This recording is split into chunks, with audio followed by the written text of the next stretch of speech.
Há 5 anos, enquanto a neve caía sobre Fargo, Dakota do Norte, eu, Ellen Tate, então com apenas 20 anos, ouvi as palavras que mudariam tudo. Meus pais, com vozes geladas como o inverno da região, me expulsaram de casa sem chance de volta. Não voltamos atrás, disseram, e a porta se fechou atrás de mim. Não foi apenas o frio que me cortou naquela noite, mas a certeza de que para eles eu já não existia. O motivo? Um amor que eles jamais aceitariam. Achavam que eu voltaria arrastada pedindo perdão. Mas se enganaram. Aquela rejeição brutal foi o empurrão que me jogou em uma tempestade de dor, de traição, de noites que quase me destruíram. E ainda assim resisti. Hoje, 5 anos depois, são eles que carregam o peso das palavras que disseram.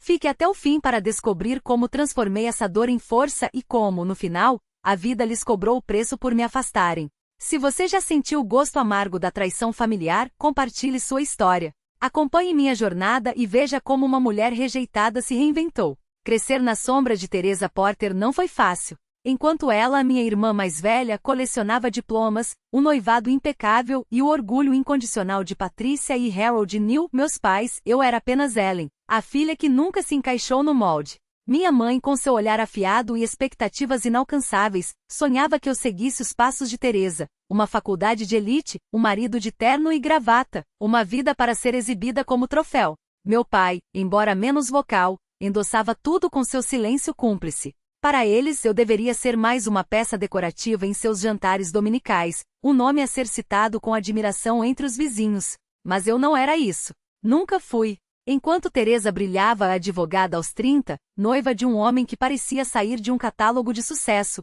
eu me afundava no desconforto de não ser suficiente. Cada nota abaixo da perfeição era um lembrete, sua irmã nunca se contentou com menos. Eu engolia as palavras, os olhos fixos no prato, desejando sumir. Meu pai completava com sua calma devastadora, você só precisa se esforçar mais. Como se eu não estivesse me desdobrando. Aquela pressão constante me esvaziava, deixava uma dor surda que sussurrava, você nunca vai chegar lá. Foi no silêncio da rebeldia que encontrei refúgio. Comecei a fugir para os cafés esconderijos e lojas de discos da cidade, lugares onde podia respirar sem o peso do julgamento deles. Lá conheci David Reed.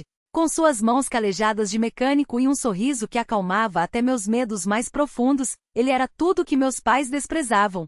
Sem diploma, sem polimento, mas com uma sinceridade que me fazia esquecer que eu era a filha problemática. Passávamos horas à beira do Rio Vermelho, falando de sonhos enquanto o mundo parecia parar. Com ele eu não era a sombra de Teresa. Era apenas Ellen. Quando contei à minha mãe sobre David, seu rosto se fechou. O mecânico. Ela repetiu, como se a palavra fosse uma ofensa. Você merece mais. Meu pai, como sempre, calou-se, mas seus olhares diziam tudo. Eles me arrastavam para jantares com Teresa e seu noivo perfeito, como se sua vida fosse um manual do que eu deveria almejar. Tentei explicar que David tinha ambição, que ele me via como ninguém mais, mas minha mãe cortou. Ele não está à sua altura. A raiva me queimou, mas lutar era inútil. Para eles, eu havia escolhido o caminho errado. Teresa, é claro, tentou mediar com suas palavras ensaiadas. Eles só querem o seu bem. Mas eu sabia que ela nunca arriscaria perder o posto de filha exemplar. Parei de esperar apoio. Entre o gelo dos meus pais e o calor de David, a escolha foi óbvia. Ele se tornou meu porto seguro, o único lugar onde eu não precisava me desculpar por existir. Após plantões exaustivos no restaurante do centro, David me buscava, e passávamos madrugadas planejando um futuro longe das amarras deles. Quanto mais tempo ficava com ele, mais me afastava de casa, e mais a tensão no ar se tornava insuportável. Até que uma noite, ouvi minha mãe sussurrar no living. Ela está jogando tudo fora. Aquele homem é um erro. Meu pai concordou, resignado. Fiquei paralisada, invisível, enquanto entendia. Para eles, eu já era uma causa perdida. Aos 20 anos, cansei de buscar aprovação. Quis algo que fosse só meu, mesmo que isso significasse romper de vez. Não sabia que escolher o amor sobre a obediência acenderia a faísca de uma batalha que mudaria minha vida para sempre. Com David pela primeira vez me senti livre. Ele não era perfeito. Unhas sujas de graxa, aluguel atrasado, sonhos ainda no papel. Mas acreditava em mim como ninguém. Passei a dividir seu apartamento minúsculo sobre a oficina, um lugar com paredes descascadas e um sofá que afundava no meio. Para mim, era um palácio, sem julgamentos, sem olhares de decepção. Saía de casa com uma mochila e mentiras sobre estudos, mergulhando na única vida que fazia sentido. Cada vez que ignorava as chamadas não atendidas da minha mãe, sentia seu silêncio cheio de reprovação. Meu pai nem ligava. Seu desdém falava mais alto que qualquer sermão. Teresa, claro, percebeu. Você está brincando com fogo, avisou certa manhã, enquanto a luz do sol invadia seu carro. Eu havia sido pega voltando de uma noite com David, cabelo despenteado, rosto marcado pela exaustão e pela teimosia. Descartei suas palavras. Ela nunca ousara desafiar nossos pais, e eu não ia mais viver à sombra dela. Naquele fim de semana, tomei uma decisão sem volta. Enchi uma bolsa com roupas, livros amassados e fotos antigas e anunciei: estou me mudando. O rosto de David se iluminou e por um instante, acreditei que poderíamos construir uma felicidade longe daquelas expectativas sufocantes. Mas em uma cidade pequena como Fargo, segredos não duram. Uma conhecida da minha mãe me viu carregando caixas para o apartamento de David. E assim, a tempestade que eu tentava escapar veio direto até mim.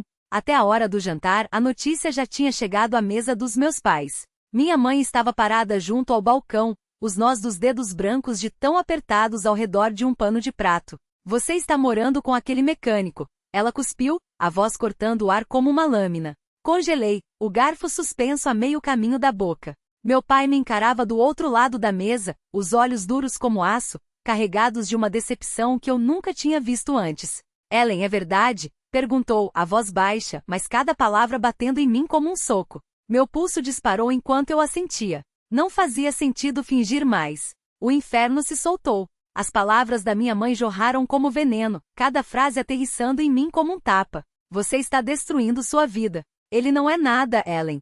Nada. Fiquei firme, a voz trêmula, mas firme. Ele é mais do que vocês jamais vão entender. Vocês nem sequer o conhecem, revidei. Mas antes que eu pudesse dizer mais, a palma do meu pai esmagou a mesa, o som ecoando pela sala como um tiro. Chega, ele rosnou. Você está nos envergonhando. As palavras doíram mais do que eu esperava. Envergonhando eles. Era nisso que tudo se resumia. Não nas minhas escolhas, não na minha felicidade, só em como eu os fazia aparecer diante do mundo. Teresa estava paralisada, os olhos fixos no prato, fingindo que não estava ali, sem me oferecer nada. As paredes daquela casa pareciam se fechar, cada canto familiar de repente estranho, hostil. Lá fora, o vento uivava pelas ruas, e a neve se acumulava contra as janelas em pesadas camadas brancas. A briga cresceu até não aguentar mais. Minha mãe apontou para a porta, o rosto rígido de fúria. Se escolher ele, acabou aqui. Não volte nunca mais. A voz dela era gelada, definitiva. Meu pai estava atrás dela, a mandíbula travada, sem dizer uma palavra para detê-la. Esperei. Torci para que ele falasse, para que a acalmasse, para que só dessa vez ficasse do meu lado. Mas o silêncio foi tudo que me deu. Algo dentro de mim se partiu. O peito queimava de raiva e de um desespero tão profundo que não deixava espaço para lágrimas. Tudo bem, consegui dizer, forçando a voz a não tremer. Não preciso de vocês. Peguei a mochila que já tinha preparado antes e me dirigi ao casaco, o coração batendo mais alto do que as vozes que ainda ecoavam atrás de mim. Teresa me seguiu, sussurrando com urgência. Ellen só pede desculpas.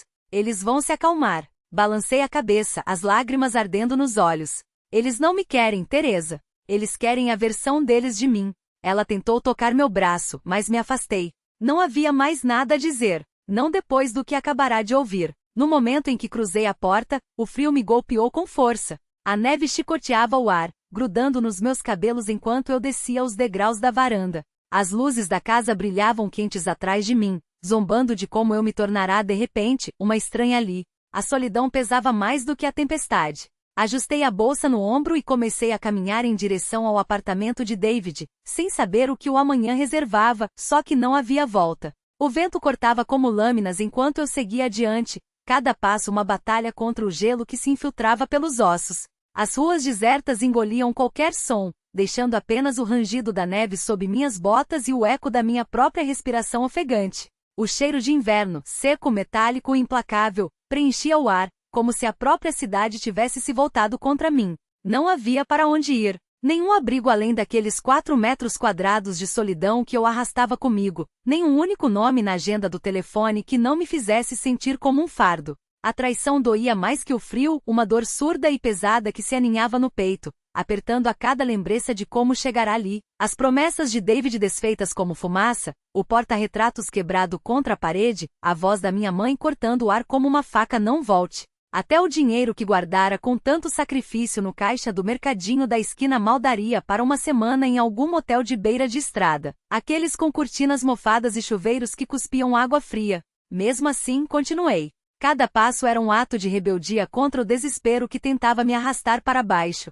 Quando finalmente avistei a estação de ônibus na Main Avenue, a neve caía tão densa que mal conseguia distinguir a placa enferrujada sobre a porta. Dentro, o ar estava carregado com o cheiro de café velho e desinfetante barato. 2 viajantes encostados no aquecedor mal ergueram os olhos quando entrei, seus rostos sombrios refletindo o mesmo cansaço que me consumia. Meus dedos rígidos de frio doíam ao esfregá-los um no outro, buscando um calor que parecia ter desaparecido do mundo. Afundei no banco de plástico duro, a bolsa pesando como chumbo entre os joelhos. O zumbido fraco do aquecedor era uma piada cruel. O tipo de calor que só servia para lembrar o quanto você estava congelando. Tinha dinheiro para 3 noites, talvez 4, se racionasse cada centavo. Depois disso, o vazio respondia antes que minha mente conseguisse formar a pergunta. Foi quando o pânico subiu pela coluna gelado e paralisante. Olhei para a tempestade do lado de fora, os flocos batendo contra o vidro como punhos fechados, e entendi a extensão do meu erro. Havia abandonado minha família, deixado David levar tudo o que eu pensava ser amor, e agora estava ali, no meio do nada, sem ninguém para ligar além dos números que me rejeitavam. As mãos tremiam quando tirei o celular do bolso, a tela iluminando meu rosto pálido, distorcido no reflexo sujo da janela. Talvez, pensei, apertando os dentes. Talvez o tempo tenha amolecido algo neles. Minha mãe atendeu no segundo toque. Sua voz foi como uma lâmina afiada atravessando a estática. O que você quer, Ellen? A garganta fechou. Engoli em seco, as palavras saindo em fragmentos. Estou estou encrencada, mãe. Está ruim aqui fora. Posso. Ela nem deixou terminar. Não volte. Uma pausa carregada suficiente para que eu ouvisse o som de sua respiração controlada e implacável. Você fez sua escolha. As sílabas caíram como pedras, reabrindo feridas que eu achava já estancadas. A dor foi tão física que levei a mão ao peito, como se pudesse conter a hemorragia. Tentei meu pai em seguida, agarrando-me a um fio de esperança que sabia ser ilusório. Sua voz veio baixa afinal. Ellen, você ouviu sua mãe. Um silêncio. Não ligue mais. O clique da chamada encerrada ecoou no salão vazio. Fiquei olhando para a tela apagada, meu próprio rosto fantasmagórico refletido nela. Olhos inchados, lábios trêmulos, a sombra de alguém que já não reconhecia. Do lado de fora, o vento uivava mais alto, como se a natureza inteira conspirava para me lembrar do meu abandono. Afundei de volta no banco, a bolsa aos meus pés, sentindo-me menor do que nunca. David havia sumido. Minha família havia me apagado. Restava apenas o peso no peito e o silêncio ensurdecedor no lugar onde antes cabia amor. Os poucos viajantes espalhados evitavam meu olhar, mergulhados em suas próprias tempestades. Puxei o casaco com mais força, tentando prender os últimos vestígios de calor, mas a solidão era um peso tão concreto que mal conseguia respirar. Não sei quanto tempo fiquei assim. Minutos? Horas? O rugido da tempestade abafava até os pensamentos, e eu estava perto de desistir, questionando se sobreviveria àquela noite, quando uma voz cortou o zumbido do aquecedor. Você está bem, moça? Ergui os olhos. Um homem de uniforme de motorista de ônibus estava parado ao meu lado, a placa no peito com o nome Gregory Lane. Rosto marcado por rugas que contavam histórias, olhos firmes mas gentis. Balancei a cabeça, incapaz de formar palavras.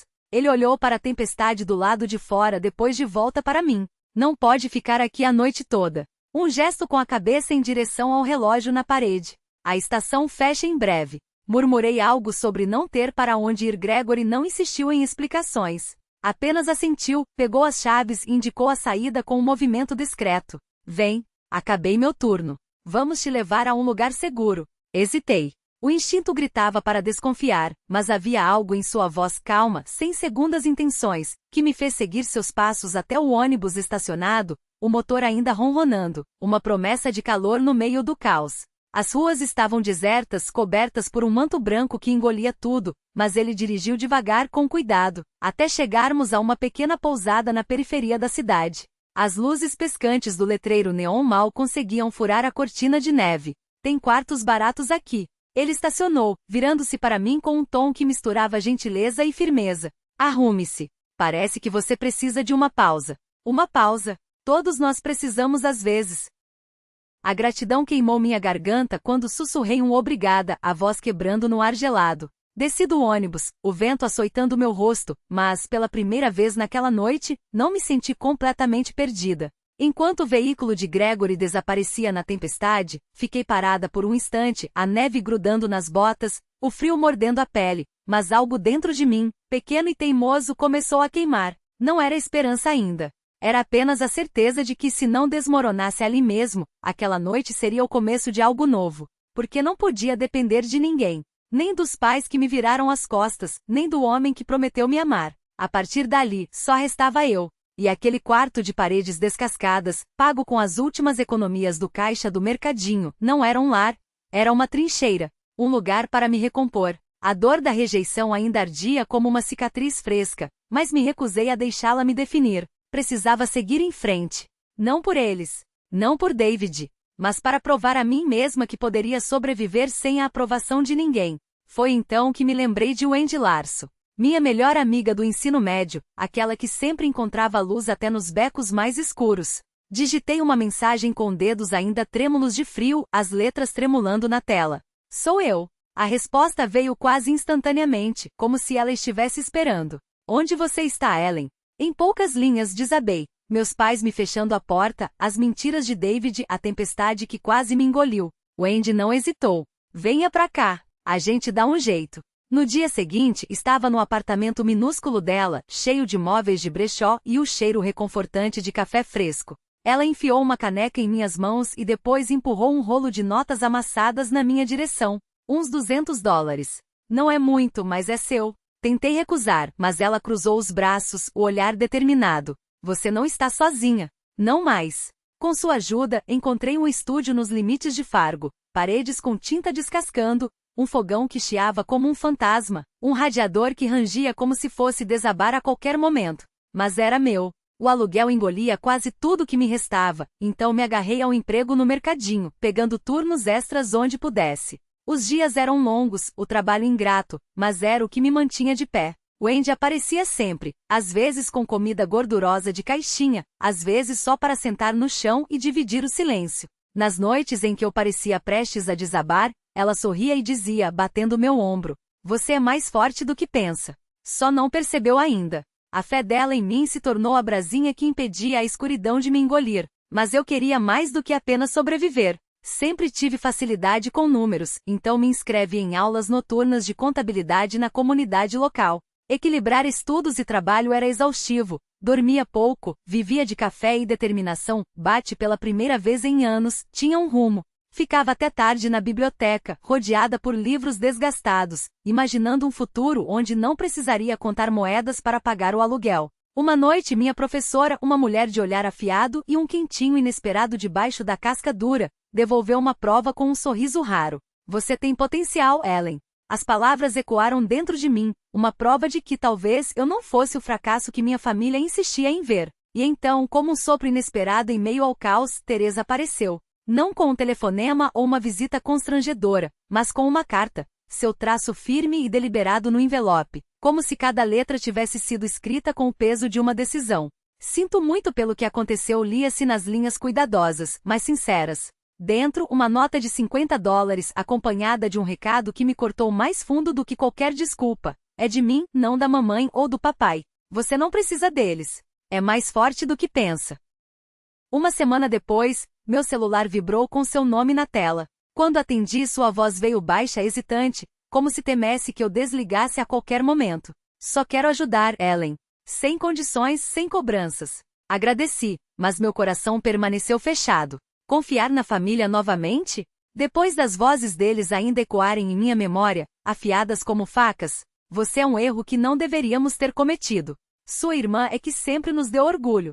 Não. Aqueles $50 compraram mantimentos, mas suas mensagens seguintes ficaram sem resposta. Precisava de distância, de espaço para construir algo que fosse só meu, sem sombras, sem dívidas emocionais. Os dias se fundiram em semanas, depois em meses. Minha vida ganhou um ritmo. Madrugadas no trabalho, noites nos livros, o cansaço preenchendo cada espaço entre um e outro. Mas a determinação me empurrava adiante, teimosa como uma raiz que rompe o concreto. E Wendy estava ali sempre. Firme, leal, com um humor que fazia até os dias mais cinzentos parecerem menos pesados. Uma noite, sentadas em seu sofá com uma caixa de pizza pela metade entre nós, ela ergueu a lata de refrigerante em um brinde improvisado. A você, Ellen.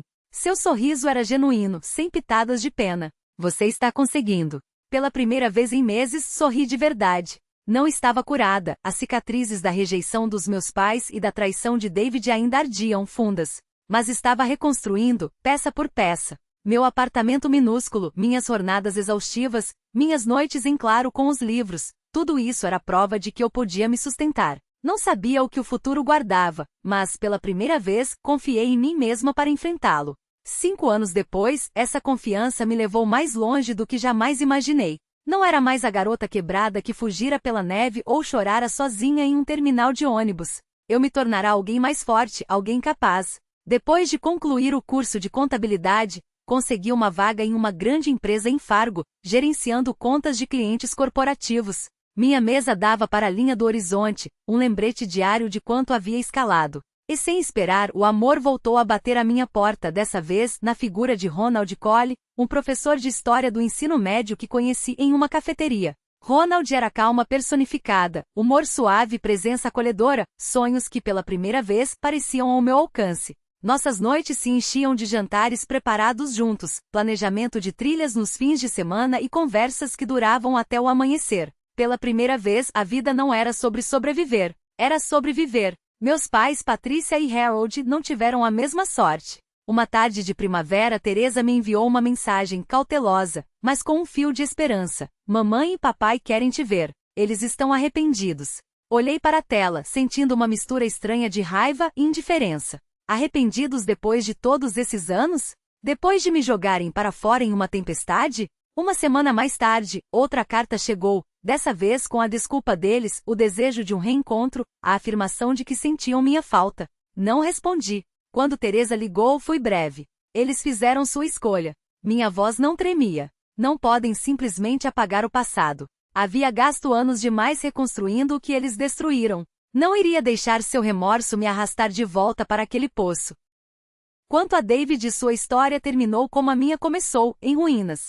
Wendy me contou que ele finalmente abrirá a oficina dos sonhos, mas ela quebrou em menos de um ano. Empréstimos impagáveis, promessas vazias. O negócio desmoronou, assim como as mentiras que um dia me disse. Mas decisões e pior sorte o perseguiram como uma maldição. Acabou sozinho, em um apartamento decadente, sem ninguém para ligar, sem família, sem amigos. Wendy mencionou, certa vez, que ele perguntara por mim, a voz carregada de arrependimento. Mas eu havia bloqueado seu número há muito tempo. Ele não podia me alcançar, e eu preferia assim. Sua traição já me havia destruído uma vez, mas também me ensinou a me levantar. Enquanto eu seguia em frente, David permaneceu preso nos escombros de suas próprias escolhas, assombrado por tudo que desperdiçara. Quando olho para trás e vejo aquela tempestade, percebo que foi o momento em que tudo mudou. Não me arrependo de ter saído para a neve naquela noite. Na época eu era uma garota desesperada por aprovação, uma filha que implorava pelo amor de pais que nunca viram,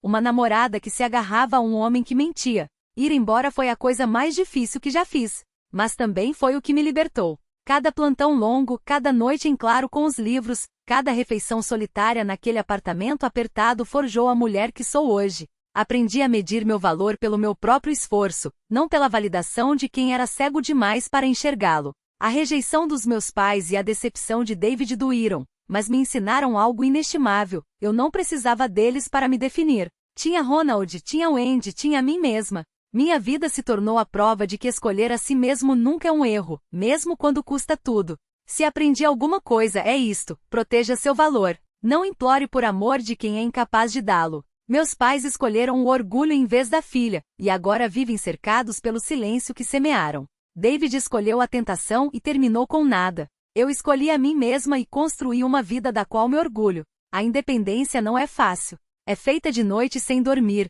contas no vermelho e momentos em que a dúvida sussurra que você não vai conseguir, mas ainda assim é melhor do que permanecer acorrentada a quem te diminui. Caminhar sozinha exige coragem, mas é essa coragem que revela uma força que você nem sabia que tinha. Para quem está ouvindo, lembre-se disto. Você não precisa segurar quem te machuca. Forge seu próprio caminho, mesmo que no início pareça solitário. Vale a pena. Obrigada por ouvir minha história.